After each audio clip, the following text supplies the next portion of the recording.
ప్రతిరోజు ఉదయం లేచిన తర్వాత ధ్యానం చేయాలి. మళ్ళీ సాయంత్రం ఒకసారి చేయాలి. రోజు హోంవర్క్ చేసే ముందు పుస్తకాలు ముందు పెట్టుకుని ధ్యానంలో కూర్చోవాలి. ఫస్ట్ 2 మెడిటేషన్, తర్వాత హోంవర్క్.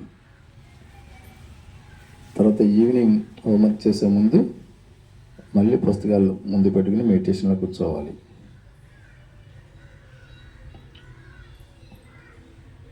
ప్రతిరోజు 2 పూట్ల స్నానం ఎట్లాగో,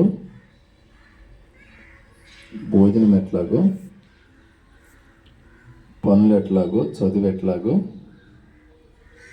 నిత్య జీవితంలో ఒక భాగం అయిపోవాలి ధ్యానం. స్కూల్ ఉన్నా లేకపోయినా చదువుకుంటాం, ఆడుకుంటాం, భోజనం చేస్తాం, స్నానం చేస్తాం. అలాగే ధ్యానం కూడా చేయాలి. ఎవరి కోసం అంటే మన కోసమే. మన చదువు కోసం, మన ఆరోగ్యం కోసం, మనం బాగుండాలని కోసం. ఎవరైతే ధ్యానం ప్రతిరోజు రెగ్యులర్గా చేస్తారో నో డాక్టర్ నో మెడిసిన్. అందరూ బాగా చేస్తున్నారు. ఆఖరి 5 నిమిషాలు ధ్యానం అంటే శ్వాసమే ధ్యాస. ధ్యానం చేస్తే 1,00,00,000 లాభాలు వస్తాయి. ధ్యానం చేయకపోతే 1,00,00,000 నష్టాలే, లాభాలు రావు కదా.